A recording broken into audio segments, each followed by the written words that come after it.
Hello and welcome to Thrive Tribe. Today we're tackling a question that honestly, it often leaves us scratching our heads. Why do people seem to ignore really obvious warnings, even when the consequences could be dire? We're talking high-stakes situations, sometimes tragic ones.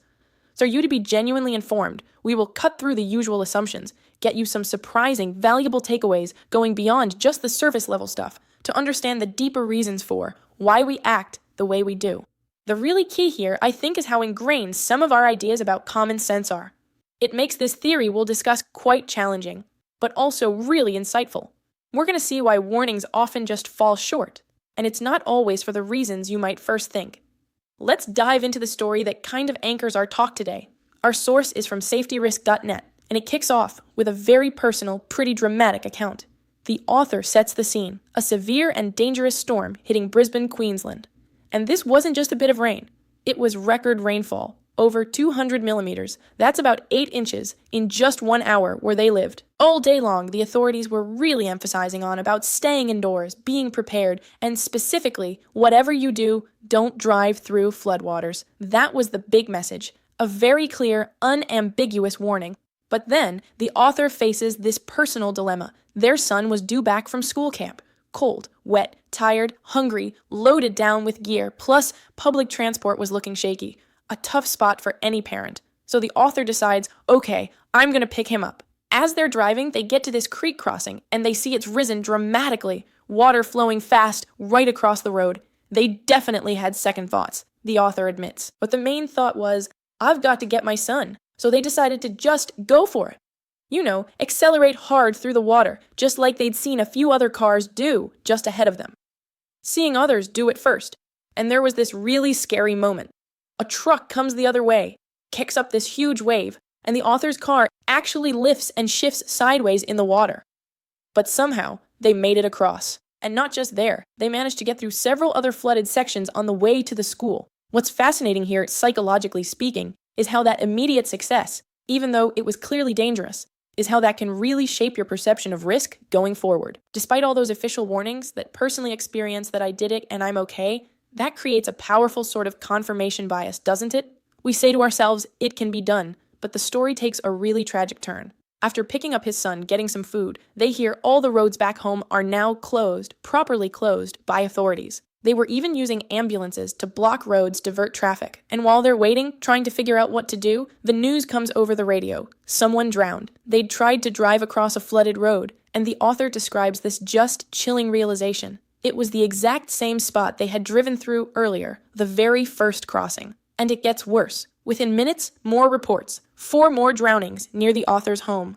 Again, cars trying to cross flooded roads. Now, it was alleged, though not definitively proven, that the roads had been closed. Warning signs were up in these later incidents. The author then talks about their anger seeing people online, social media trolls, safety crusaders, judging these people with perfect 20/20 hindsight. And they contrast that judgment with their own actions just hours before and this deep sense of self-reflection they felt. And this really brings us back to the core question. Why do people ignore warnings? Why disregard signs and act in ways that from the outside might look foolish or stupid? One of the most compelling ways to understand this is it isn't about intelligence or stupidity at all. It's rooted in a fundamental psychological theory. The author is a big proponent of something called risk homeostasis theory. Gerald Wilde's work, proposed back in 1983. It's a really key framework for understanding this kind of behavior. The basic idea is that everybody, including you listening now, has their own unconscious level of acceptable risk or a target risk level. And the theory has these two kind of dynamic sides to it. If people feel subjectively that the risks they're facing are lower than their personal target level, they'll actually take more risks. They'll adjust their behavior to seek out other benefits. But conversely, if they perceive the risks as higher than their target, they'll behave more cautiously. They'll try to bring that perceived risk back down. And the really crucial part, most of this calculation, this adjustment, happens unconsciously. We're not usually aware we're doing it. So if we all have this kind of internal risk thermostat running unconsciously, how does that mesh with things like warning signs, the very things designed to make us safer? If we have this target risk level anyway, how much good can a sign actually do? Wilde apparently talks a lot about this, the ineffectiveness of warning signs in his book, Target Risk 3. He has this quote, A warning that is not perceived as needed will not be heeded even when it is needed. Wilde's point is that a warning sign only really influences someone to be more cautious if they already agree that their behavior without the sign would likely be riskier than they're comfortable with. They have to sort of buy into the premise of the warning first, and if you connect that to the bigger picture, you get this very counterintuitive idea. Sometimes a warning sign can actually increase danger. Well, if the sign overstates the danger, if people's experience tells them, okay, this sign says danger, but usually it's not that bad here, they might actually take fewer precautions than they otherwise would have. Because the sign itself loses credibility, and this effect gets stronger if there are clear other benefits to ignoring the sign, like getting home faster, getting to work on time, and especially if they see other people ignoring the sign and getting away with it, without consequence. That makes me think of like roadwork signs. We see them all the time, right? Slow down, road work ahead. But how often is there actually anyone working? It feels like that boy who cried wolf scenario. So the next time you see that sign, you're maybe less likely to actually slow down because your experience tells you it might not be necessary. The article even mentions this argument that even really common signs, like traffic lights or give-way stop signs, they might not increase safety at intersections as much as we assume. The idea is that drivers can be lulled into a false sense of safety, thinking, well, the sign or the light will protect me. Everyone else will obey it, so maybe I don't need to be quite as vigilant myself. It shifts the perceived risk, and this leads to another point Wilde makes, which the author also shares. A less obvious, maybe more cynical purpose for a lot of warning signs, especially in workplaces, public areas, is often simply about reducing liability for whoever put the sign up.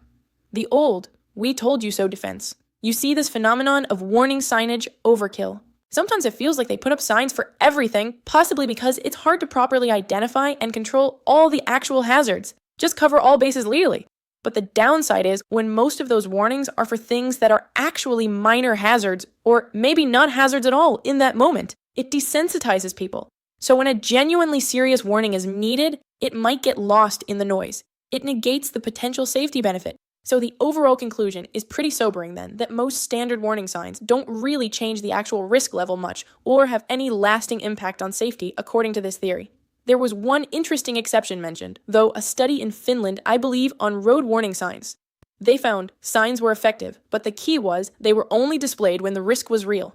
They weren't left up permanently, so they maintained credibility because they were timely and accurate, only there when genuinely needed. Let's go back then to the original story, the flood warnings. In that case, the risk was absolutely real, and those road closed signs presumably only came out when they were needed, so why didn't they work according to this theory?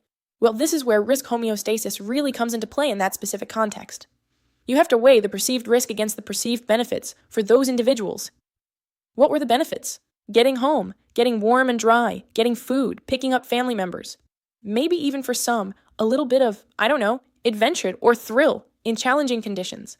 Those feel like very immediate, tangible benefits. And then you weigh that against the perceived risk. There's that common rationalization. Have most people actually been washed off a flooded road? No, surely that only happens to idiots, or in really extreme cases.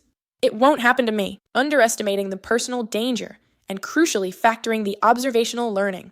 How many people did they see successfully do it right in front of them, like the author saw? Or maybe they've seen similar things on TV news reports, cars making it through. So seeing others succeed reinforces the idea that the risk is manageable. It lowers the perceived risk. For the author of the article, notice what actually shifted their perception long term. It wasn't the warnings, it wasn't the signs, it wasn't even the close call with the truck's wave. It was the personal, costly consequence later, a $1,600 repair bill for an AC compressor damaged by the water. That's a direct, tangible negative outcome linked to the action. As the author puts it, we make mistakes, we learn about risk, and yet even after that close call in the repair bill, the author admits something telling. They admit that even later, after waiting 6 hours for roads to clear, they were still tempted to try driving through another fraught road just to get home sooner. That really underscores how powerful those perceived benefits getting home comfort can be, even when you consciously know the risks. That target risk level and the drive to meet it by balancing perceived risks and rewards, it's a really persistent force. It seems ignoring warnings isn't just about being stupid or lacking common sense. It's this really complex mix. Our unconscious target risk level, those very powerful perceived benefits of taking the risk and maybe being desensitized by too many warnings or inconsistent ones.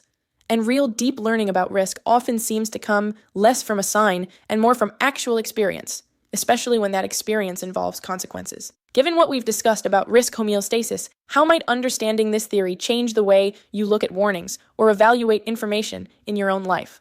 And maybe more broadly, what kind of responsibility does this knowledge place on those people who design and put up safety warnings in the first place?